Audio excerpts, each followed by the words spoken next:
Hello friends, আমি জ্যোতি মিস্ত্রি আর আপনাদেরকে আমার চ্যানেল জ্যোতি মিস্ত্রি ট্যুর অ্যালবামে স্বাগত। সকাল 7:45 হাওড়া জামালপুর বন্দে ভারত এক্সপ্রেস দুপুর 1:15 ভাগলপুর পৌঁছলাম। অচেনা ভাগলপুর, বাঁকা আর মুঙ্গেরের দর্শনীয় জায়গাগুলোর সৌন্দর্য উপভোগ করতে। দেখতে থাকুন স্কিপ না করে। পুরনো ভারতের অঙ্গরাজ্যের কিছু চেনা অচেনা স্থান আমার এই ভাগলপুর, মুঙ্গের আর বাঁকা সফরে। এখানে দেখা যাবে অসাধারণ প্রাকৃতিক সৌন্দর্য, ঐতিহাসিক স্থাপত্য, সুপ্রাচীন মন্দির আর গঙ্গার অনন্য রূপ। এখানে পৌঁছবার আরও 2-1টা ট্রেন আছে, সুবিধা মতো বেছে নিলেই হল। যদিও এখন ওই অঞ্চল পর্যটন ক্ষেত্র হিসেবে তেমন স্বীকৃতি পায়নি, আর হোটেলও তেমন সুন্দর গড়ে ওঠেনি। তবু কানার মধ্যে ঝাপসা আমাদের এই hotel Shantam regency. King size bed, TV, electric kettle, tea coffee pouch, AC, এই শীতেও গরম হাওয়া পাওয়া যায়, ব্যালকনি, বাইরের দৃশ্য দেখা যায়, ওয়াশরুমটাও সুন্দর, সেন্ট্রাল গিজার ইত্যাদি। ভাগলপুর ট্যুরের প্রথম দিনে আমরা এসে পৌঁছলাম বারাড়িঘাট। গঙ্গার ওপারে এই বিক্রমশিলা সেতু, পাশে আর একটি 4 লেনের সেতু তৈরি হচ্ছে, প্রায় 6 কিলোমিটার লম্বা।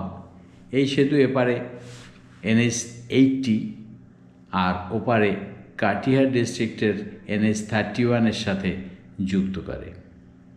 বেশ কিছুটা সময় গঙ্গার শোভা উপভোগ করে আমরা পৌঁছলাম মহর্ষি মেহির আশ্রমে। আমরা মহর্ষি মেহির আশ্রমে ঘোরাফেরা করছি। সুন্দর বাগান, সুন্দর ডেকোরেশন, অনেক রকমের গাছপালায় ভর্তি। এখানে বাগানের ওপর দিয়ে একটা ফুটব্রিজ, এই ফুটব্রিজ থেকে বাগানের সৌন্দর্য অনুভব করা যায়। নিচে একটা কমলা লেবুর গাছ, বলে পাতি কমলা। ব্রিজের ওপরে হাঁটতে হাঁটতে এপাশ ওপাশের দৃশ্য অনেকক্ষণ ধরেই দেখলাম। সুন্দর করে সাজানো রয়েছে বাবা বৃদ্ধেশ্বরনাথ মন্দির। এখানে এরা বলে বাবা বুড়ানাথ, এবং এই নামেই এখানে পরিচিত। এখানে ভাগবত পাঠের আসর হচ্ছে। এখানে কিছুক্ষণ ভাগবত শুনে আমরা চললাম রবীন্দ্র ভবনে। এসে পৌঁছলাম আমরা রবীন্দ্র ভবনে। এখানে 1910 সালে রবীন্দ্রনাথ এসেছিলেন, মানে এখানেও কিছু লেখাটাখা করেছেন। এখন ভাগলপুর ইউনিভার্সিটির আন্ডারে চলে এসছে। আমরা সেই রবীন্দ্র ভবন ভ্রমণ করছি। আমরা এসে পৌঁছলাম চম্পকনগরে সীতাম্বার জৈন মন্দির। চম্পানগর জৈন মন্দিরের সামনে এখানে ভাগলপুর সিল্ক হাউসের দোকান রয়েছে। এখানে পেছনেই রয়েছে তাঁত, এবং সেখান থেকে যে শাড়ি বা ড্রেস ম্যাটেরিয়ালগুলো এখানে সামনেই তাদের দোকানে বিক্রি হয়। ফলে এখান থেকে আমাদের লোকজন সব শাড়ি কিনতে ঢুকে পড়েছে। এখানে শাড়িগুলো ভাগলপুর সিল্ক শাড়ি এবং অন্যান্য শাড়ি অনেক রিজনেবল দামে পাওয়া যায়। Good morning. শুরু হলো ভাগলপুরের সেকেন্ড ডে কমপ্লিমেন্টারি ব্রেকফাস্ট দিয়ে। সেদ্ধ ডিম, সম্বার ডাল, উপমা, ঘুগনি, কচুরি, আর এখানে আছে বাটার টোস্ট ইত্যাদি ইত্যাদি অনেক কিছু। দেখি এবার একটু খেয়ে। আজ সেকেন্ড ডে ভাগলপুর, বাঁকা এবং মুঙ্গের সফরের। হোটেলের কমপ্লিমেন্টারি ব্রেকফাস্ট সেরে আমরা চললাম মন্দার পর্বত দেখতে কাহেলগাঁওয়ে। আমরা এসে গেলাম মন্দার হিলে। নিচে এই জলাশয়ের মধ্যে রয়েছে লক্ষ্মীনারায়ণ মন্দির। এই মন্দিরটি 2001 সালে প্রতিষ্ঠিত। লক্ষ্মীনারায়ণ মন্দিরের বিগ্রহ লক্ষ্মী এবং নারায়ণকে দেখতে পেয়েছি। লক্ষ্মীনারায়ণ মন্দির মন্দিরটা বেশ সুন্দর, জলের মধ্যে একটা দিঘির মধ্যে। ভাগলপুরের দ্বিতীয় দিনে আমরা এসে পৌঁছলাম মন্দার হিল, নিচে লক্ষ্মীনারায়ণ মন্দির। সুন্দর জায়গা, বেশ একটা দিঘির মধ্যেই মন্দিরটা। বোটিংয়ের বন্দোবস্ত আছে। ওপরে আমরা রোপওয়ে দিয়ে যাব, সেটা হচ্ছে জৈন মন্দির টপে। আমাদের একটু ব্যাড লাক খারাপ হয়ে গেল, রোপওয়েটা বন্ধ। ফলে আমরা অতখানি সবাই মিলে চড়তে পারবো না, দুই একজন একটু চড়ে আসতে পারি। ওকে, খারাপ আছে রোপওয়ে। এখানে পুরাণ মতে যে মন্দার হিলকে দিয়ে সমুদ্র মন্থন দণ্ড বানিয়েছিল, তার একটা রেপ্লিকা রাখা আছে। এই রেপ্লিকার অসুর এবং দেবতারা এখানে মন্থন করেছিল, তার এই রেপ্লিকাটা এখানে দেওয়া আছে। আমি একটু দেখাচ্ছি। এই হচ্ছে তার দৃশ্য। এই লেজের দিকটায় আছে দেবতা, হলুদ হলুদ ফর্সা ফর্সা, আর এইদিকে মাথার দিকটায় আছে। মন্দার হিল যাওয়ার আজ রোপওয়ে বন্ধ, ফলে এটা হচ্ছে হাঁটার রাস্তা। হাঁটার রাস্তা গিয়ে কিছুটা দেখে আসি মন্দার হিল। ওপরে উঠে জৈন মন্দির রয়েছে, এখানে সব আচার নিয়ে বসেছে, সুন্দর সুন্দর আচারের গন্ধ। এই গন্ধ হলেই তো খিদে লেগে যাচ্ছে বেশি বেশি। মন্দার পর্বত। হিন্দু পুরাণ অনুসারে মন্দার পর্বতকে সমুদ্র মন্থনের সময় মন্থন দণ্ড হিসেবে ব্যবহার করা হয়েছিল। এটি ভগবান বিষ্ণুর বামন অবতারের সাথেও সম্পর্কিত, যেখানে এই পর্বত দেব দানবদের যুদ্ধক্ষেত্রের একটি স্থান হিসেবে ব্যবহৃত হয়েছিল। কিছু বিশ্বাস অনুযায়ী এটি ভগবান শ্রীকৃষ্ণের বাসস্থানও। পৌরাণিক এইসব কাহিনী ছাড়াও সবুজের মাঝে মন্দার পর্বতের সৌন্দর্যও অসাধারণ। উপরে উঠে নিচের দিকে তাকালে অপরূপ শোভা মন জুড়িয়ে দেয়। ওপর পর্যন্ত যাওয়ার জন্য আছে রোপওয়ে, কিন্তু দুঃখের বিষয় আমরা গেলাম এবারে, আর রোপওয়ের রক্ষণাবেক্ষণের জন্য বন্ধ, তাই ওপর থেকে নিচের দৃশ্য দেখাতে পারলাম না। এবারে মন্দার পর্বত দেখে আর দুপুরের খাবার খেয়ে আমরা চললাম অর্ণি জলাধার দেখতে। এই মন্দার পর্বতের আশেপাশে কিন্তু আমিষ খাবার পাওয়া যায় না, ফলে কোনো রকম দুপুরে নিরামিষ খাবার খেয়ে আমরা এবার যাচ্ছি অর্ণি জলাধার দেখতে। আমরা যে পৌঁছলাম অর্ণি ড্যাম, বিশাল জলাধার। এখানে আবার বোটেরও বন্দোবস্ত রয়েছে, ফলে বোটিংও করতে পারেন কেউ। বোট চলেছে, ওইটা হচ্ছে জেটি, ওই জেটি থেকে বোটের ওঠানামা। এই কেউ কি নৌকোতে যাবেন? ওই মন্দিরে নৌকো যাওয়ার জন্য ইতালি। নৌকোয় যাওয়া মন্দিরে কি করে হয়? নৌকোয় না, হেঁটে হেঁটে এর পাহাড় চড়ার শখ হয়েছে। ও যা কামি নেই। একটু কিছু লোক কিন্তু উঠেছে। হ্যাঁ উঠেছে তো। ওই তো যাচ্ছে তো অনেক, লোকের অভাব হবে না। ওই তো যাচ্ছে। হ্যাঁ, যে কোনো কিছুতে উৎসাহী কিছু লোক পেয়ে যাবে। বা ওপরে একটা পাহাড় আছে, ওখানে হালকা ট্রেক করা যায়, ঠ্যাঙে জোর থাকলেই ট্রেক করা যাবে। ভাগলপুর মুঙ্গের সফরের দ্বিতীয় দিনে আমরা এসে পৌঁছলাম অর্ণি ড্যাম, একটা বিরাট বিশাল জলাধারের পাড়ে। সুন্দর স্বচ্ছ জল, আর এই জলাধারে আছে মোটর বোটের চড়ার একটা প্রকল্প। যারা যারা টিকিট কেটে এখানে ঢুকবে তাদেরই এই জেটিতে ঢোকার পারমিশন থাকবে। এই সামনে এই যে ভাসমান জেটি, এখানে থেকে বোট ছাড়বে, প্রচুর বোট আছে, দর্শনার্থীও আছে। সবাই এখানে উঠে বসে গেছে, লাইফ জ্যাকেট পরিয়ে দেওয়া আছে। সুপ্রভাত। আজ তৃতীয় দিনের কমপ্লিমেন্টারি ব্রেকফাস্ট সাজানো আছে। সেদ্ধ ডিম, সাম্বার ডাল, ডেকোরেটেড ইডলি, ঘুগনি, কচুরি, কাঁচা ছোলা, কাঁচা মুগ, টোস্ট, বাটার, বানানা শেক ইত্যাদি ইত্যাদি অনেক কিছু। আমরা হোটেলে ব্রেকফাস্ট সেরে চলে এলাম বটেশ্বর স্থান।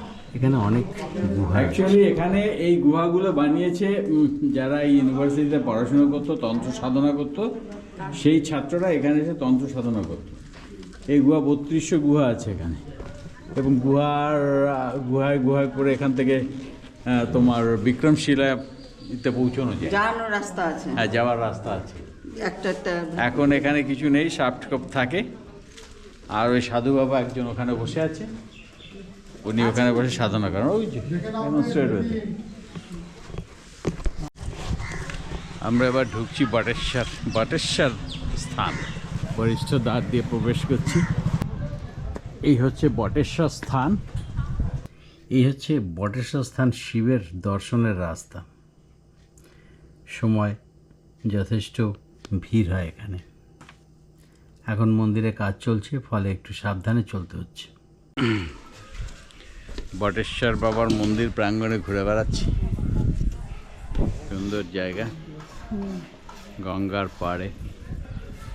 এই বটেশ্বর বাবার এই মন্দির হিসেবে একটা কাহিনী, পুরাণ মতে এক কাহিনী প্রচলিত আছে।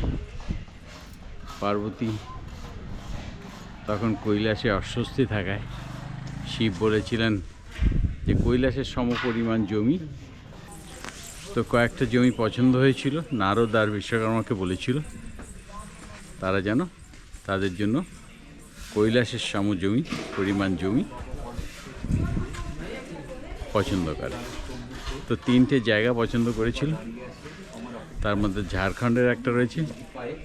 ঝাড়খণ্ডের ওখানে সতীপীঠ হওয়ায় ওই জায়গাটা পছন্দ হলো না। এবং জায়গাটার দরকার ছিল যে গঙ্গা যেখানে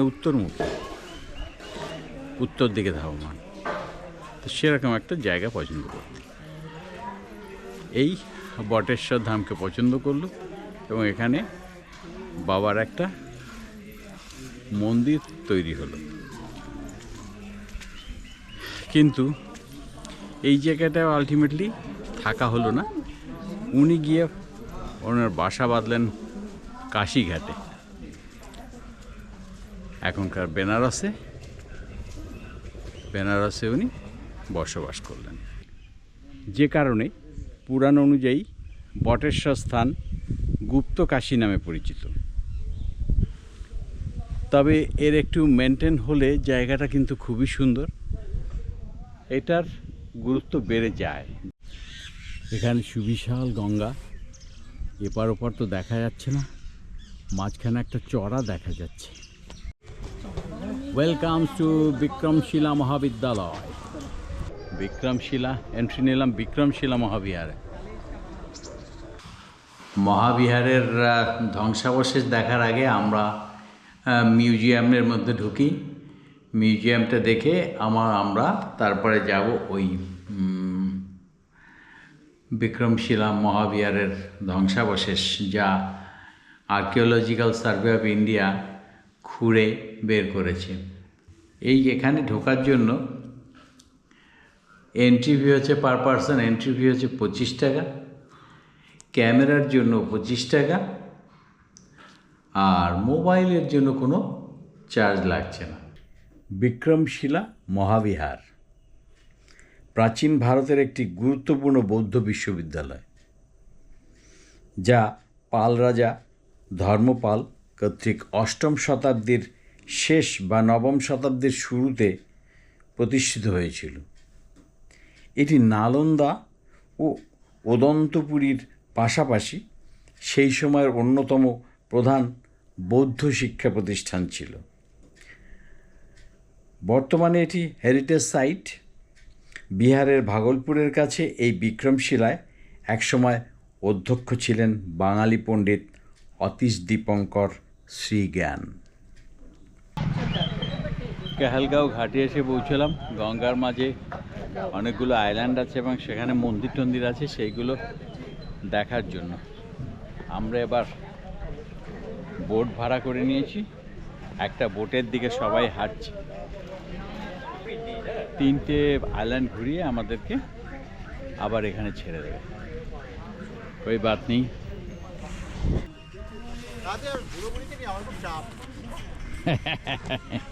এই প্রেম এই বিচ্ছি হ্যাঁ গো, একদম লেগে এক্ষুনি খুনসুটি হয়ে গেল একটু আগে। আর সুন্দর করে চাদরটা গায়ে দিয়ে দিল এখন।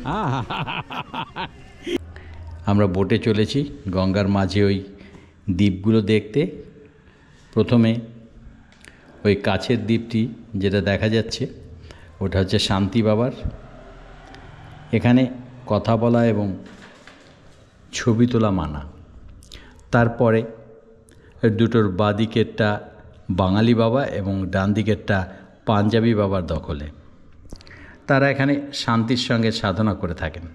শ্রী শ্রী কুলদানন্দ তাপস আশ্রম। বাবা কি সুন্দর কনস্ট্রাকশন করে ফেলেছে দেখো এই পাথরের ওপরে। আমরা প্রথম দ্বীপটা মানে শান্তি বাবার দ্বীপটায় আমরা নামলাম না, আমরা পরেরটায় শ্রী শ্রী কুলদানন্দ শান্তি আশ্রম বাঙালি বাবার দ্বীপটায় নেবে ওপরটা একটু উঠে দেখে নিলাম। সবই শান্তিতে আছে। এখানে জুতো খুলে প্রবেশ করতে হবে আর ছবিও তোলা যাবে। কত পাখি দেখো এই দ্বীপে, সব পানকৌড়ি। প্রচুর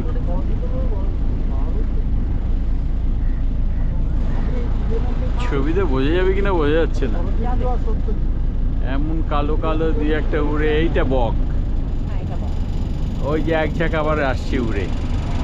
হা হা হা হা হা, আরে ভাই ভাই ভাই ভাই। হ্যাঁ আমরা এই 2 নম্বরটায় চড়েছিলাম একটা সাইডে, আর এটা আমরা একটু 3 নম্বরে উঠবো। 3 নম্বরে উঠবো এবং তারপরে আমরা যাব এই চড়াটায়, ধুমচর। গঙ্গার মাঝখানে এই চড়াটায় যাব, সাদা বালির চর। আহা কি সুন্দর পাথরের আইল্যান্ড, তার উপরে সূর্য। থার্ড আইল্যান্ডে চড়ছি, দেখি কি পাওয়া যায়। ওকে চলো। আর তৃতীয় দ্বীপটা পাঞ্জাবি বাবার আশ্রম।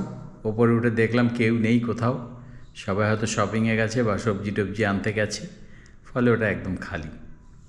3টা আইল্যান্ড আমরা চড়ে ফেলেছি, সব দেখে ফেলেছি ওপরে কী কী আছে। এবার আমরা নামছি।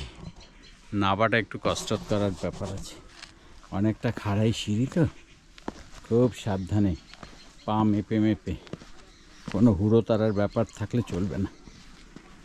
ও হো হো হো, বাহ বাহ বাহ বাহ, এই তো সূর্যাস্ত দারুণ হলো, দারুণ যাচ্ছে।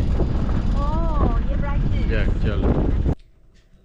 আমরা এই গঙ্গার মাঝখানে 3খানা দ্বীপ বোট জার্নি করে দেখতে বেরিয়েছি। সুন্দর একটা আইল্যান্ড, এটা গঙ্গার মধ্যেই রয়েছে, একদম সাদা বালুর দ্বীপ।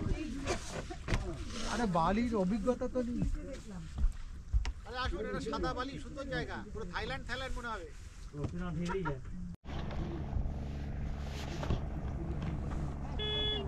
কাহালগাঁওয়ে আমাদের সাদা বালির চর, মানে এটা গঙ্গার মাঝখানে একটা চড়া জেগে গেছে। চড়ায় বিচরণ করা হলো। আমরা এই 3টে পাশে থেকে 3টে আইল্যান্ড, এই যে পেছনে দেখা যাচ্ছে এই 3টে আইল্যান্ড দেখে আমরা এই সাদা বালুর চড়ায় একটু ঘুরতে এলাম। এটা গঙ্গার একদম মাঝখানে, ওপার দিয়ে আবার গঙ্গা বইছে, ওপার দিয়ে আবার গঙ্গা বইছে। আর এই যে গঙ্গার এই যে এপাশটা, এপাশ থেকে ওপার দিয়ে আবার গঙ্গা বইছে।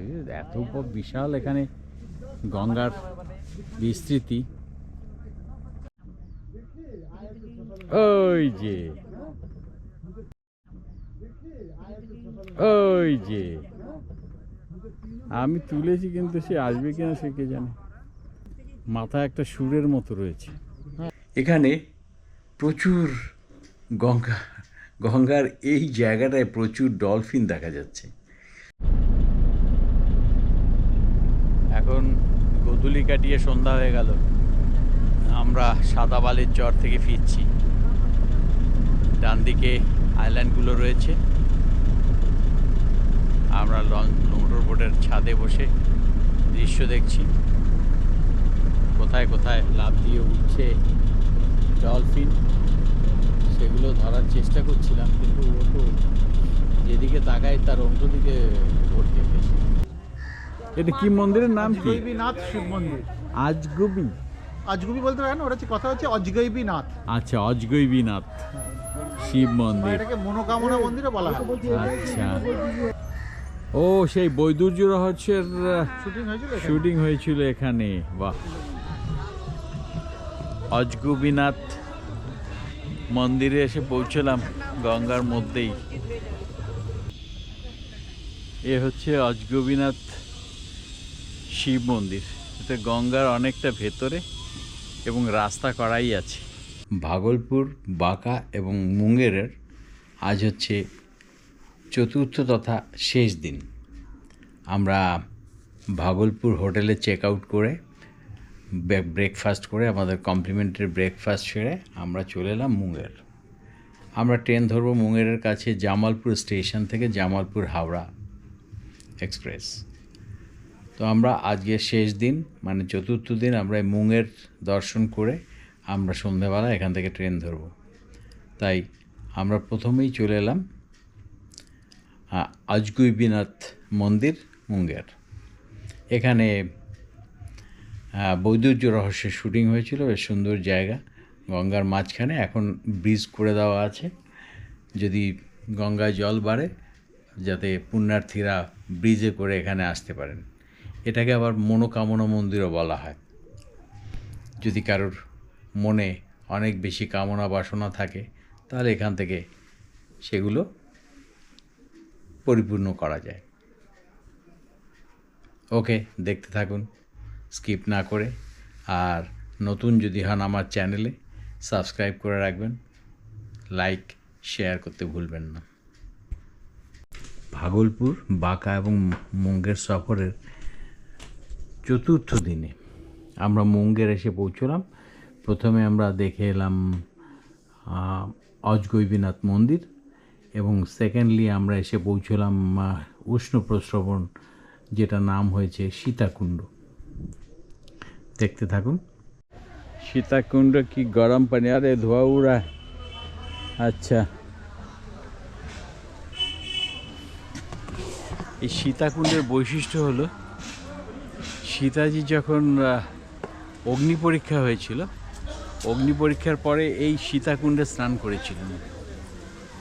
তার জন্য এখানে গরম জল বেরোচ্ছে। অ্যাকচুয়ালি গরম জলটা তো ভেতর থেকে আসছে, সালফার ওয়াটার। কিছু কিছু জায়গায় এগুলো থাকে, যেমন রাজগিরে আছে, এখানে আছে, অনেক অনেক জায়গাগুলোই রয়েছে। তারপরে না, আরও অনেক জায়গা রয়েছে। इसके सामने में राजगीर जीरो है। इसके सामने इतना गर्म है ना, वो तो फूट रहा है ना गैस। गैस नहीं फूट रहा है। यहाँ पे शायद वहाँ पे सल्फर वाटर, यहाँ पे हीलियम वाटर। वो जो हीलियम गैस उठ रहा है ना, ये स्नान करने का जगह कहाँ बनाया? आगे उधर पीछे। हाँ। अच्छा अच्छा। এই যে সীতাকুণ্ড সব জায়গায় পবিত্র, ফলে জুতো পরে ঢোকা নিষেধ। এখানে জল ছোঁয়াও যাবে না। আর সীতাকুণ্ডের জল বলছে খুব খুব গরম। সীতাকুণ্ডের গরম জলটা এভাবে পাস করা হচ্ছে। আর এখানে দেখা যাচ্ছে এই হচ্ছে এখানকার স্থানীয় লোকেদের স্নানের দৃশ্য।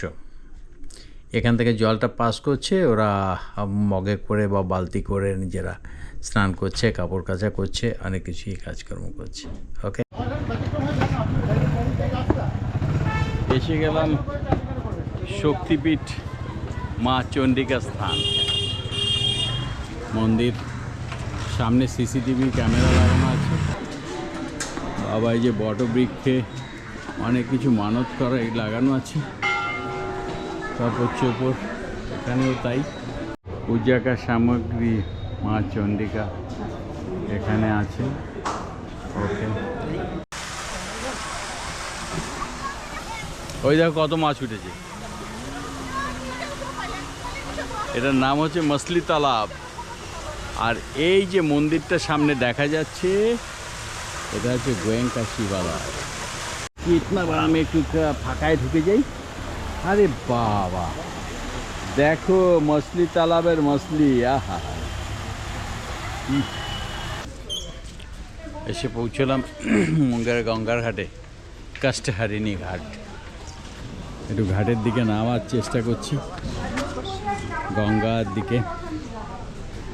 গঙ্গা মাইয়া কি ওরে ভাইয়া। মুঙ্গের কাষ্ঠহারিণী ঘাটে এসছি। এখানে রাম সীতারাম মন্দির আছে, এখানেও পূজা পাঠ হয়। আমরা এখন মুঙ্গেরের কাষ্ঠহারিণী ঘাটে বেড়াচ্ছি। আমাদের ভাগলপুর মুঙ্গের সফরের চতুর্থ তথা শেষ দিনের শেষ পয়েন্টের আগের পয়েন্ট এর দর্শন চলছে। আর একটা পয়েন্ট আছে, সেটাই গঙ্গার পাড়েই একটা পার্ক, সেখানে একটা সুড়ঙ্গ আছে, তার ইতিহাস। দেখে চলে যাব জামালপুর স্টেশনে। সেখান থেকে রাত 8:30টায় জামালপুর হাওড়া ট্রেন ধরে হাওড়া পৌঁছে যাব। এই ট্যুরে আমাদের খরচের হিসেবটা বলে রাখি। হোটেল ভাড়া ছিল 2400 per room, including complimentary breakfast. Hotel Shantam রিজেন্সিতে 3 রাত প্লাস ট্রেন ভাড়া প্লাস 4 দিনের গাড়ি ভাড়া এবং দুপুরের খাওয়া, এন্ট্রি ফিজ সব মিলিয়ে হাওড়া টু হাওড়া এক একজনের পড়ল অ্যাপ্রক্সিমেট 13,000 টাকা করে। ফলে যথেষ্ট কম খরচে ভ্রমণ শেষ করা যাচ্ছে। এই অফবিট বেড়ানোর জন্য আপনারা আরও একটি নির্ভরযোগ্য জায়গায় যোগাযোগ করতে পারেন, সেটি হলো দৃশ্যকল্প হলিডে ট্রিপ। দৃশ্যকল্প হলিডে ট্রিপের যোগাযোগের নাম্বার দিয়ে রাখলাম 9434147524। অফবিটে ভ্রমণ করতে চাইলে যোগাযোগ করতে পারেন। ফেসবুকেও এনাকে পাওয়া যায়, দেখে নেবেন। সামনে দেখা যাচ্ছে শ্রীকৃষ্ণ সেতু। গঙ্গার উপরে এই 3.75 কিলোমিটার রেল কাম রোড ব্রিজ নর্থ বিহারের বেগুসরাই আর খাগাড়িয়া ডিস্ট্রিক্টের NH 31কে এপারে জামালপুর ডিস্ট্রিক্টের NH 80-র সঙ্গে যোগাযোগ করে। গঙ্গার কাষ্ঠহারিণী ঘাটে মুঙ্গেরে সূর্যাস্তের বর্ণময় চিত্র।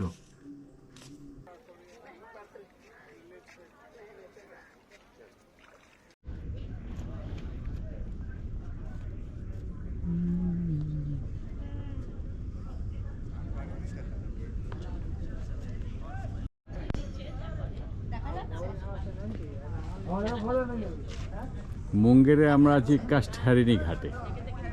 কাষ্ঠহারিণী ঘাটে বেশ সুন্দর রাম মন্দির, ওইদিকে এটা আবার ঐতিহাসিক শ্রী রাম মন্দির।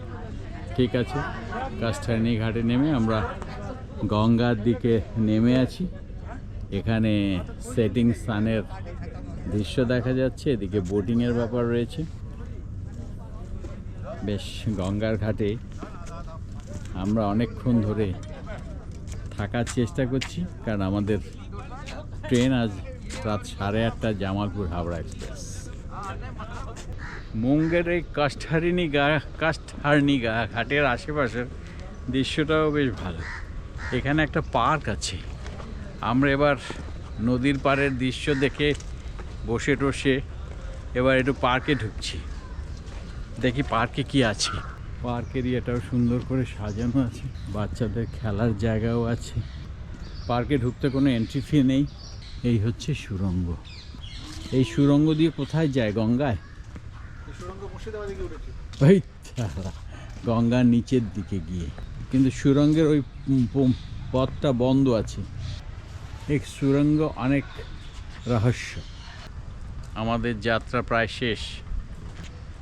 ধন্যবাদ বন্ধুরা আমার এই ভিডিও দেখার জন্য। যদি এতটুকুও কারোর ভালো লাগে তাহলে নতুন যারা আছেন সাবস্ক্রাইব করবেন, শেয়ার করবেন এবং লাইক দেবেন। এই জামালপুর স্টেশনে আমরা পৌঁছে গেছি। বাহ, সুন্দর সাজিয়েছে সন্ধ্যাবেলা। আমাদের ট্রেন 8:30 জামালপুর হাওড়া এক্সপ্রেস।